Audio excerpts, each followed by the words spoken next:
तो नमस्कार, आप सभी का स्वागत है हमारे इस स्टडी चैनल पे जिसका नाम है स्टडी पॉइंट रवि। दोस्तों आप सभी को विदित है कि 19 जनवरी को हमारे पास है उत्तराखंड समूह गौ कनिष्ठ सहायक एग्जाम पेपर 771 पदों के लिए पेपर होने वाला है। तो जिसमें 40 नंबर की उत्तराखंड जी के आपके पास आने वाली है और उत्तराखंड जी के में आपको 40 में से 35 या 30+ स्कोर करने का वहाँ पे सोचना पड़ेगा। अगर आप जनरल कैटेगरी में हैं तो इसी को देखते हुए दोस्तों आज ये वीडियो रहेगी हमारे पास, और जब तक दोस्तों पेपर नहीं हो जाता वैसे ये वीडियो आती रहेंगी। ये जो इम्पोर्टेंट हमारे पास दोस्तों वीडियो है ये आती रहेंगी आप सभी के लिए। तो स्टार्ट करते हैं दोस्तों हम आज की वीडियो को, ज़्यादा समय ख़राब नहीं करते हैं। तो अगर आप भी चैनल पे दोस्तों नए हैं तो चैनल को ज़रूर सब्सक्राइब करना। तो पहला क्वेश्चन है, बीज बचाओ आंदोलन के प्रवर्तक के रूप में किसे जाना जाता है, किसको जाना जाता है। दोस्तों आप सभी को पता है ये क्वेश्चन एवरग्रीन क्वेश्चन है। बीज बचाओ आंदोलन के प्रवर्तक के रूप में एक था दोस्तों बचपन बचाओ आंदोलन, तो उसके थे कैलाश सत्यार्थी। ये था बीज बचाओ आंदोलन। इसके प्रवर्तक किसको जाना जाता है, तो पहले का क्या क्वेश्चन, पहले क्वेश्चन का आंसर क्या होगा दोस्तों, तो पहले का होगा सी विजय जरदारी को। Option number C is the right answer. बीज बचाओ आंदोलन के प्रवर्तक आपसे पूछा जाएगा तो सीधे आपको वहाँ पे विजय जरदारी पे दोस्तों गोला करना है ओमार सीट पे। सेकेंड क्वेश्चन है, उत्तराखंड में दर्जी को क्या कहा जाता है। दोस्तों उत्तराखंड में दर्जी को औजी भी कहा जाता है। ठीक है, उत्तराखंड में दर्जी को औजी भी कहा जाता है। क्या दर्जी को उत्तराखंड में औजी भी कहा जाता है। ठीक है। तीसरा क्वेश्चन है, भैरो छाप शिला स्थित है। दोस्तों भैरो छाप शिला कहाँ स्थित है आपसे पूछा जा रहा है। दोस्तों भैरो छाप शिला जो है ये केदारनाथ मंदिर में है। ठीक है, केदारनाथ में है भैरो छाप शिला। ठीक है, भैरो छाप शिला आपसे पूछा जाएगा, केदारनाथ में है। और केदारनाथ जो धाम है दोस्तों ये सर्वाधिक ऊंचाई पर, ये कम से कम 3200 मीटर की हाइट पर स्थित है केदारनाथ धाम। और भगवान शिव की यहाँ पे दोस्तों पूजा की जाती है। वैसे बद्रीनाथ चमोली में है, काली मठ रुद्रप्रयाग में है, ऊखी मठ भी रुद्रप्रयाग में। ठीक है, उसके बाद नेक्स्ट क्वेश्चन है चौथा, राज्य में हिमोत्थान परियोजना का संबंध किससे है। चौथे का सही आंसर है दोस्तों क्या, हिमोत्थान परियोजना। देखिए याद रखेंगे परियोजना। ठीक है, हिमोत्थान परियोजना का संबंध किससे है, तो ये दोस्तों पहाड़ी क्षेत्र के लोगों का जीवन स्तर सुधारना। ठीक है, किससे संबंधित है ये, पहाड़ी क्षेत्रों के लोगों का जीवन स्तर सुधारना। ठीक है, ये हिमोत्थान परियोजना का मुख्य उद्देश्य है। ठीक है, पांचवा क्वेश्चन है, प्रथम विधानसभा के अध्यक्ष कौन थे। देखिए यहाँ पे निर्वाचित नहीं पूछा गया है, यहाँ पे सीधे पूछा जा रहा है कि प्रथम विधानसभा के अध्यक्ष कौन थे। अगर निर्वाचित पूछा जाएगा तो कौन आएगा दोस्तों, तब आएंगे हमारे पास यशपाल आर्य। लेकिन यहाँ पे पूछा गया है प्रथम विधानसभा के अध्यक्ष कौन है, तो ये हो जाएंगे दोस्तों हमारे पास प्रकाश पंत, अंतरिम सरकार के अध्यक्ष थे विधानसभा के। ठीक है, और विधानसभा में दोस्तों टोटल सीटों की संख्या होती है 70 सीट, इसमें 13 सीट एससी के लिए होती है और 2 सीट एसटी के लिए होती है। आपने अच्छे से पढ़ रखा होगा। और हमारे पास जो है पहली विधानसभा स्पीकर कौन बनी है, रितु खंडूड़ी। और पहली महिला मुख्य सचिव कौन बनी है, राधा रतूड़ी। इन क्वेश्चन को आप अच्छे से याद करके जाना एग्जाम से पहले। उसके बाद छठवां है, लक्ष्मण झूला पुल ऋषिकेश का निर्माण कब होता है। दोस्तों लक्ष्मण झूला पुल ऋषिकेश यहाँ पे पूछा जा रहा है, इसका निर्माण होता है 1930 में। कब दोस्तों, 1930 में होता है। लक्ष्मण झूला पुल ऋषिकेश का निर्माण कब होता है, 1930 ईस्वी में होता है। लक्ष्मण झूला पुल ऋषिकेश का निर्माण 1930 में होता है। सातवां क्वेश्चन दोस्तों है, तपोवन उत्तराखंड में कहाँ स्थित है। दोस्तों तपोवन कहाँ है उत्तराखंड में, तो ऋषिकेश में है तपोवन। ठीक है, ऋषिकेश को योग राजधानी भी कहा जाता है भारत की। और 21 जून को आपको पता है प्रत्येक वर्ष योग दिवस मनाया जाता है। तो तपोवन दोस्तों ऋषिकेश में स्थित है। आप लोग अच्छे से याद करते हुए चलेंगे इन क्वेश्चन जो पढ़ा रहा हूँ आपको मैं। ठीक है, और हरिद्वार से याद रखना कि हरिद्वार का जनसंख्या घनत्व सबसे ज़्यादा है। ठीक है, उसके बाद आठवां है, बिरसू मेला कहाँ लगता है। दोस्तों बिरसू मेला पूछा जा रहा है, तो आठवां का सही आंसर क्या होगा, बिरसू मेला यहाँ पे पूछा गया है आपसे। तो बिरसू मेला कहाँ लगता है दोस्तों, ये लगता है जौनसार बाबर में। कहाँ लगता है, जौनसार बाबर में लगता है दोस्तों बिरसू मेला। ठीक है, बिस्सू मेला। ठीक है, बिस्सू मेला लगता है जौनसार बाबर में, याद करते हुए चलेंगे।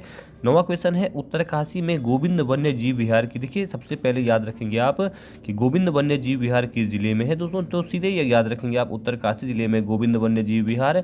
वन्य जीव विहार से भी 1 या 2 नंबर के सवाल आयोग पूछ देता है। तो गोविंद वन्य जीव विहार की दोस्तों स्थापना कब होती है, 1955 में दोस्तों उत्तरकाशी में होती है गोविंद वन्य जीव विहार की स्थापना। ठीक है, उसके बाद 10वां है, राज्य में भू अभिलेखों का नामकरण किस सॉफ्टवेयर से किया गया।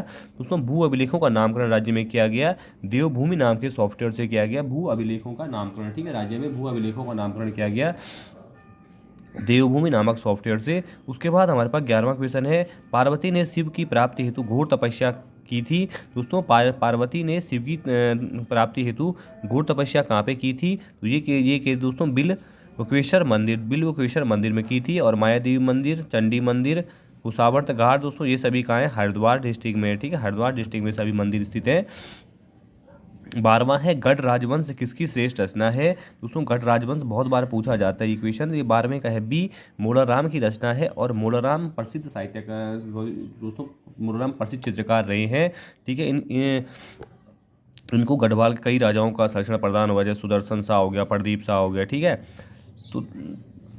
तो मोलाराम का जो आर्ट गैलरी है तो ये कहाँ है, ये श्रीनगर गढ़वाल में, ठीक है। और इनके चित्रों को दुनिया के सामने रखा था बैरिस्टर मुकुंदी लाल ने, आप सभी को याद होने चाहिए ये तथ्य। उसके बाद 13वां है किस वीरांगना को कुमाऊं की रानी लक्ष्मीबाई कहा जाता है। दोस्तों किस वीरांगना को कहा जाता है कुमाऊं की रानी लक्ष्मीबाई, तो ये कहा जाता है किसको दोस्तों, 13वें का ऐसा ही ए जिया रानी को दोस्तों कुमाऊं की रानी लक्ष्मीबाई कहा जाता है। किसको, जिया रानी को दोस्तों कुमाऊं की रानी लक्ष्मीबाई कहा जाता है, किसको, जिया रानी को। उसके बाद दोस्तों नेक्स्ट क्वेश्चन है 14वां, उत्तराखंड में बुढ़ापे का स्वर्ग किस शहर को कहा जाता है। दोस्तों उत्तराखंड में बुढ़ापे का स्वर्ग कहा जाता है देहरादून डिस्ट्रिक्ट को कहा जाता है। और आपको सबको पता है कि देहरादून जो है सबसे ज़्यादा नगरीकरण यहीं पे हुआ है दोस्तों, ठीक है। उत्तराखंड में सबसे ज़्यादा नगरीय शहर देहरादून ही है, ठीक है। उसके बाद नेक्स्ट देखेंगे 15वां है कुमाऊं क्षेत्र में सिंचाई का प्रमुख साधन क्या है। दोस्तों कुमाऊं क्षेत्र में सिंचाई का प्रमुख साधन पूछा जा रहा है, तो नलकूप यहाँ पे क्या है, प्रमुख साधन है दोस्तों सिंचाई के, कहाँ पे, कुमाऊं क्षेत्र में। उसके बाद हमारे पास नेक्स्ट क्वेश्चन आ जाएगा, देखते हैं नेक्स्ट क्वेश्चन को।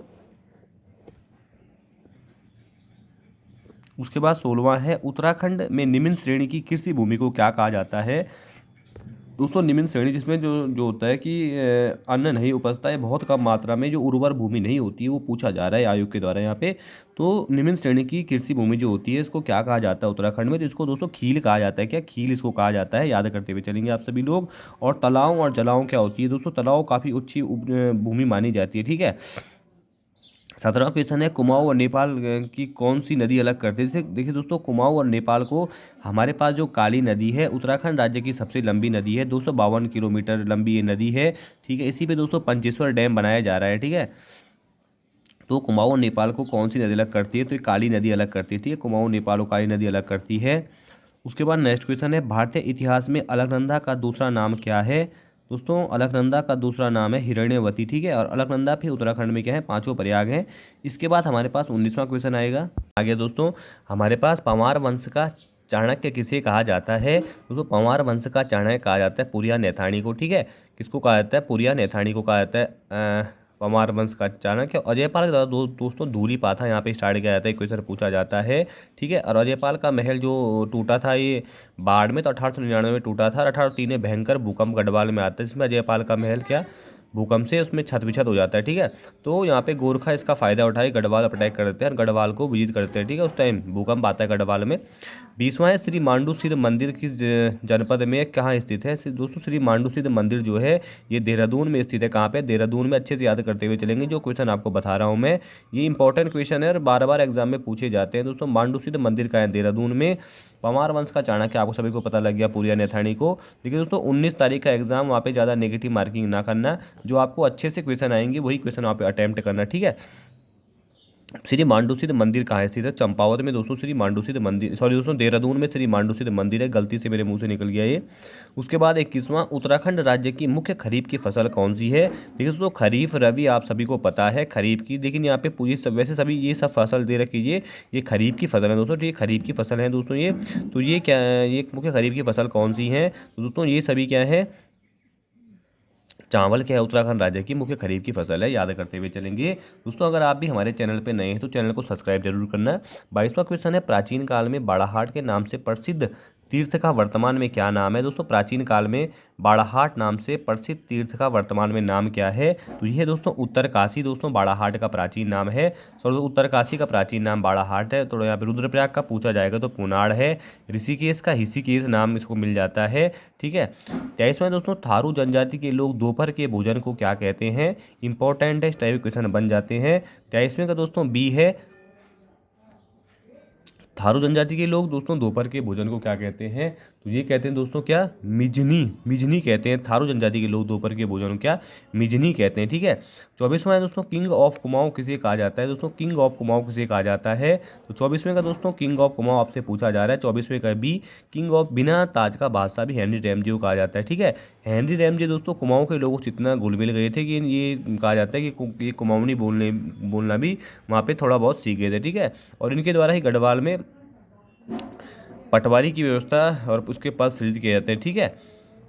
और इनको बेताज बादशाह, बिना ताज के बादशाह भी कहा जाता है, याद रखते हुए चलेंगे। 25वां है, वन एवं पंचायत प्रशिक्षण अकेदमी कहाँ स्थित है। दोस्तों वन एवं पंचायत प्रशिक्षण अकेदमी कहाँ स्थित है, तो ये है आपका हल्द्वानी डिस्ट्रिक्ट में, इंपॉर्टेंट है, याद करते हुए चलेंगे। वन एवं पंचायत प्रशिक्षण अकेदमी कहाँ है, हल्द्वानी में है। उसके बाद नेक्स्ट है, हुड़का किस जनजाति का प्रमुख वाद्य यंत्र है। देखिए दोस्तों, हुड़का किस जनजाति का है, तो हुड़का क्या है, भोटिया जनजाति का है। और आप सभी को पता है जो भोटिया दोस्तों चमोली डिस्ट्रिक्ट में रहते हैं उनको मारछा या तोलछा कहा जाता है। लेकिन वही भोटिया अगर उत्तरकाशी डिस्ट्रिक्ट के कहेंगे तो उनको क्या जाड़ भोटिया कहा जाता है। और वही भोटिया पिथौरागढ़ डिस्ट्रिक्ट के होंगे तो उनको क्या कहता है, सौका कहा जाता है, ठीक है। उसके बाद दोस्तों नेक्स्ट क्वेश्चन है, तो हुड़का क्या हो गया हमारे पास कि भोटिया जनजाति का प्रमुख मुख्य वाद्य यंत्र है। 27वां क्वेश्चन है दोस्तों, उत्तराखंड राज्य में फल संरक्षण केंद्र कहाँ स्थित है। दोस्तों उत्तराखंड राज्य में जो फल संरक्षण केंद्र है आप सभी को पता है रामगढ़ है। और रामगढ़ कहाँ पड़ता है, नैनीताल में है। और मुक्तेश्वर में दोस्तों उत्तराखंड की प्रमुख टीका फैक्ट्री भी स्थित है, ठीक है। उसके बाद और भीमताल में दोस्तों फ्रेडरिक स्मेटा तितली संग्रहालय भी स्थित है। 28वां क्वेश्चन दोस्तों, चित्रकला की गढ़वाल शैली का प्रयोग किस मुगल शासक के शासनकाल में होता है। 28वां का दोस्तों बी है, औरंगजेब के शासनकाल में दोस्तों चित्रकला की गढ़वाल शैली का विकास होता है, ठीक है। उसके बाद 29वां क्वेश्चन है, उत्तराखंड सरकार द्वारा प्रथम खनन नीति की घोषणा कब की गई थी। ठीक है दोस्तों, एक पेपर में हमसे पूछा गया था कि उत्तराखंड में जो खनन कार्य होता है ये किसके द्वारा कराया जाता है। तो दोस्तों ये इसकी जो सर्वोच्च संस्था है ये उत्तराखंड वन विकास निगम के द्वारा एक खनन कार्य उत्तराखंड में कराया जाता है, ठीक है। तो कि उत्तराखंड सरकार द्वारा प्रथम खनन दोस्तों घोषित की गई थी। तो 29वें का क्या है, सी 2001 में उत्तराखंड सरकार द्वारा प्रथम खनन नीति दोस्तों 2001 में घोषित की गई थी। उसके बाद हमारे पास 30वां क्वेश्चन है, गढ़वाल का चंदन किस व्यक्ति को कहा जाता है। दोस्तों गढ़वाल का चंदन पूछा जा रहा है, तो गढ़वाल का चंदन दोस्तों हेमंती नंदन बहुगुणा को कहा जाता है, ठीक है। और इन्हीं के नाम पे दोस्तों ये गढ़वाल यूनिवर्सिटी का नाम भी इन्हीं के नाम पे पड़ा है। हेमंत नंदन बहुगुणा गढ़वाल यूनिवर्सिटी जो बनी है ये इन्हीं के नाम पे पड़ा है। उसके बाद दोस्तों और माधो सिंह भंडारी दोस्तों महिपत शाह के सेनापति थे, आपको ये पता होना चाहिए। तो गढ़वाल का चंदन ने बता दिया मैंने, हेमंत नंदन बहुगुणा को कहा जाता है।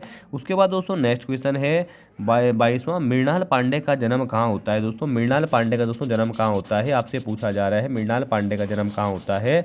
तो ये कहाँ होता है दोस्तों, ये 32वें का ऐसी टीकमगढ़ मध्य प्रदेश में होता है मृणाल पांडे का जन्म। उसके बाद 33वां क्वेश्चन है, टिहरी बांध का निर्माण कब प्रारंभ होता है। दोस्तों टिहरी बांध का निर्माण कब प्रारंभ होता है, तो 1978 में इसका निर्माण प्रारंभ होता है। और 1988 में दोस्तों ये THDC का गठन होता है, टिहरी हाइड्रो डेवलपमेंट कॉर्पोरेशन, ठीक है। उसके बाद नेक्स्ट है, सुंदरी देवी शक्तिपीठ कहाँ से। दोस्तों सुंदरी देवी शक्तिपीठ आपसे पूछा जा रहा है, तो ये ब्रह्मपुरी में, कहाँ पे, ब्रह्मपुरी में दोस्तों सुंदरी देवी शक्तिपीठ कहाँ है, ब्रह्मपुरी में, ठीक है।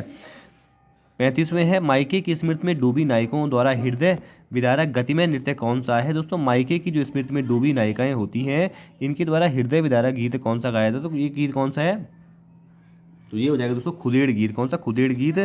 26वां है, निम्नलिखित में किस मंदिर को राजा मानसिंह ने निर्मित किया था।